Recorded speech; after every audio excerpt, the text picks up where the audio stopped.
48 law of power. क्या कभी आपने सोचा है कि इस चैनल पे हम 48 लॉ ऑफ पावर के बारे में इतनी ज्यादा बात क्यों करते हैं? क्योंकि पावर एक साधारण चीज नहीं है। आपको ऐसा लग रहा होगा कि पावर अगर आ जाएगा हमारे पास तो मेरा सोशल स्टेटस बढ़ जाएगा, लेकिन पावर कहीं इससे ज्यादा आगे बढ़कर है। सोशल स्टेटस तो बढ़ेगा ही साथ आप कहीं भी जाएंगे तो आपका काम कहीं भी नहीं रुकेगा, और आप किसी के पास फोन करेंगे तो आपका हेल्प करने के लिए कोई भी हिचकिचाएगा नहीं। जॉब सिक्योरिटी या वैल्यू क्रिएशन आज के युवाओं का सबसे बड़ा डर या जरूरत है। आजकल के दौर का सबसे बड़ा कड़वा सच यह है कि आपको कभी भी रिप्लेस किया जा सकता है, चाहे आप अपने कंपनी के बेस्ट परफॉर्मर क्यों ना हो या अपने ग्रुप के सबसे अच्छे दोस्त क्यों ना हो।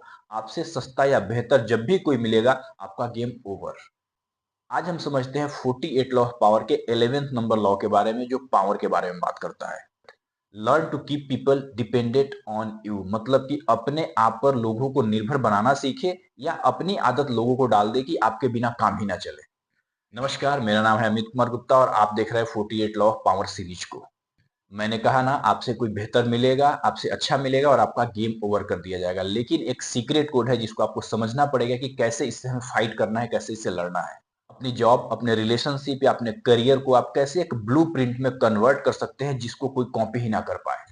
इतना जरूरी बन जाओ कि आपको निकालने का मतलब कि नुकसान, कोई भी आपको निकालने से पहले 100 बार सोचे कि इस बंदे को मैं निकाला तो हमारा सारा सिस्टम खत्म हो जाएगा। आज हम इस वीडियो में सीखेंगे कि ऑप्शन नहीं ऑक्सीजन बने, जिसके बिना किसी का काम ही ना चले। तो हमें इन फ्यूचर वो ऑक्सीजन बनना है, उसके लिए हमें इस पूरे लॉ को, इस पूरे वीडियो सीरीज को कंप्लीटली देखना होगा। इस लॉ को समझाने के लिए मैं बहुत ही सिंप्लीफाई तरीके से, बहुत सारे एग्जाम्पल से आपको समझाने वाला हूं। तो स्टार्ट करते हैं एग्जाम्पल नंबर 1 से। एक फैंसी फोन नहीं होगा तो काम चल जाएगा, लेकिन एक चार्जर नहीं होगा तो बिल्कुल भी काम नहीं चलेगा। 48 लॉ ऑफ पावर का 11 नंबर लॉ यही बताता है कि हमेशा आप चार्जर बने, वो फैंसी फोन ना बने। चार्जर के बिना कोई भी फोन चल ही नहीं सकता, तो बिकम अ चार्जर। दूसरा एग्जाम्पल है, हिस्ट्री में एक बिस्मार्क नाम का चाणक्य जैसा आदमी था। वह राजा को अपने ऊपर इतना डिपेंडेंट बना चुका था कि चाह कर भी राजा उसको बाहर नहीं निकाल सकता था। बिस्मार्क को उस पूरे राजमहल के बारे में, उस सत्ता के बारे में इतनी छोटी छोटी इंफॉर्मेशन पता थी कि उसके बिना राजा एक पल भी आगे नहीं बढ़ सकता है। तो उसने अपने आप को इतना पावरफुल बना दिया था कि राजा चाह के भी उसको सत्ता से बाहर कर ही नहीं सकता है।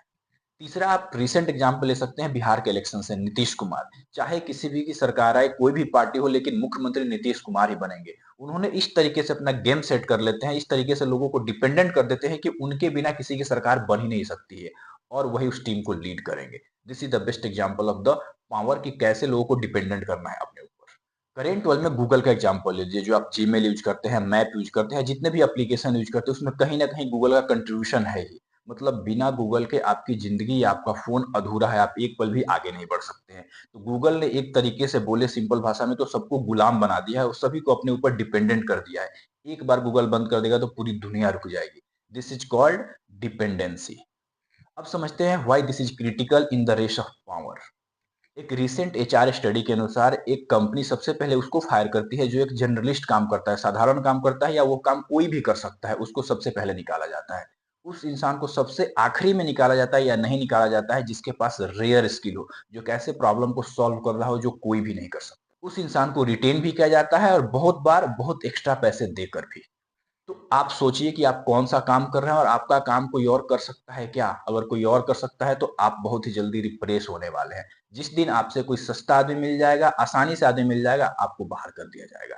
तो try to develop a rare skill.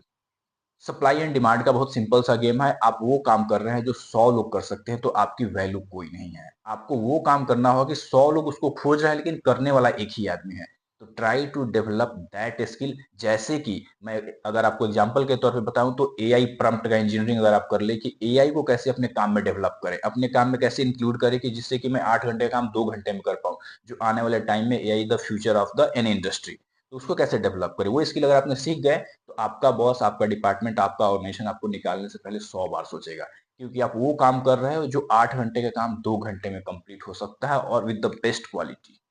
अब समझते हैं कि हु इज डूइंग दिस, कौन आदमी है जो इसको प्रैक्टिस कर रहा है आज के दौर में। तो आपको ये लोग अपने आस-पास ही दिख जाएंगे। मैं आपको कुछ उदाहरण से समझाता हूँ।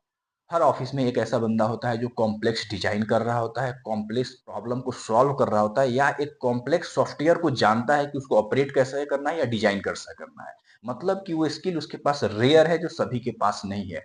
वो इंसान इस लॉ को प्रैक्टिस कर रहा है, वो ऐसी एक स्किल डेवलप कर रहा है कि उसके बिना आप अपना ऑर्गेनाइजेशन डिपार्टमेंट चला ही नहीं सकते हैं। तो वो स्किल आपको फाइंड आउट करना है कि आपके डिपार्टमेंट में, आपके कॉन्टेक्स्ट में वो कौन सी स्किल है और उसको आपको कैसे डेवलप करना है। जियो स्ट्रेटजी इसका बेस्ट एग्जांपल है। सबसे पहले जियो ने क्या किया, फ्री में डेटा दिया आपको कि पहले आपको इसकी आदत लग जाए। आप डेटा कंज्यूम करते गए, आप उस पे डिपेंडेंट हो गए, अपना इकोसिस्टम उसके अकॉर्डिंग सेट हो गया। जैसे ही लोगों को आदत पड़ गई, जियो ने धीरे-धीरे उसको पैसे बढ़ा के बड़े अमाउंट में कन्वर्ट कर दिया। अब चाह कर भी आप उसको छोड़ नहीं सकते हैं, बिकॉज़ आपका सिस्टम ऐसा डेवलप हो गया है कि आपको 2 जीबी, 3 जीबी डेटा एवरीडे चाहिए ही चाहिए। Now coming to how to develop this skill set. Point number 1, अपनी मोनोपोली बढ़ाओ। एक ऐसी स्किल सीखो जो बिल्कुल रेयर हो, पर्टिकुलर आपके फील्ड में, आपके काम में और आपके ऑर्गेनाइजेशन में। जो ट्रेंड चल रहा है उसको सीखने की कोशिश करें। जैसे कि मैंने उदाहरण बताया कि एआई को सीखिए कि कैसे पीपीटी बनाना है, कैसे एक्सेल लिखने हैं, कैसे फॉर्मूले बनाने हैं, कैसे ईमेल लिखने हैं, कैसे ड्राफ्टिंग करना है। लॉट्स ऑफ थिंग जो कि एआई के कारण आजकल हो सकता है। Try to learn that skill जो आपके बॉस को भी ना आता हो। दूसरा, डोंट टीच एवरीथिंग। मेरे कहने का मतलब ये है कि आपके पास जितनी भी नॉलेज है, नॉलेज को शेयर करिए, बट सीक्रेट को कभी भी मत शेयर करिए बिना पैसे के। थोड़ा कंट्रोवर्शियल बनिए, उसको काम सारा सिखाइए, लेकिन कुछ फॉर्मूला अपने पास जरूर रखिए जिसके लिए आपकी बार बार जरूरत पड़े। बी द कनेक्टर, नेटवर्क का राजा बने। किसी ना किसी एक स्किल में जरूर मास्टरी करें, चाहे वो टेक्निकल स्किल हो या सॉफ्ट स्किल हो। अगर आपको टेक्निकल आता है तो उसमें आप अपने आप को काफी बेहतर करें, रेयर स्किल में कन्वर्ट कर दे उसको।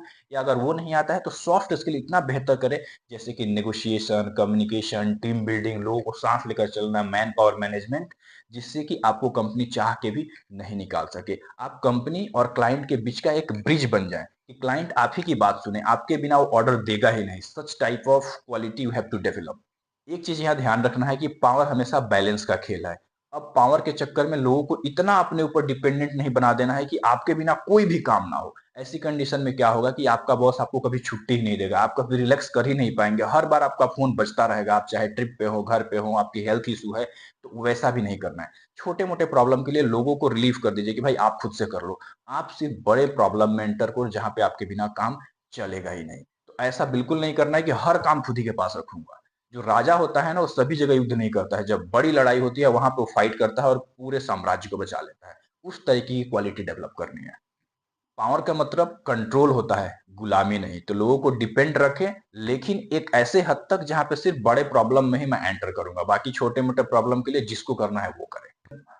अब आपको मैं एक चैलेंज देता हूं, आप कमेंट बॉक्स में जरूर लिखिए कि कौन सी ऐसी स्किल है जो आपको रेयर बनाती है। एंड यहाँ पे एक सेल्फ इवेल्यूशन करने की बहुत जरूरी है कि अगर आपके पास कोई ऐसा स्किल नहीं है तो आज से लग जाइए कि कौन सा स्किल है जो मुझे अगले 6 महीने में, 1 साल, 2 साल में डेवलप करना है। नहीं तो दोस्त, आपको बहुत ऑनेस्टी के साथ और बिटर ट्रूथ बताता हूं कि आपको कभी भी रिप्लेस कर दिया जाएगा और आप बोलेंगे कि कंपनी ने मुझे निकाल दिया। कंपनी ने नहीं निकाला, आपने अपने आप को अपग्रेड नहीं किया विद द टाइम बिंग, समय के अनुसार।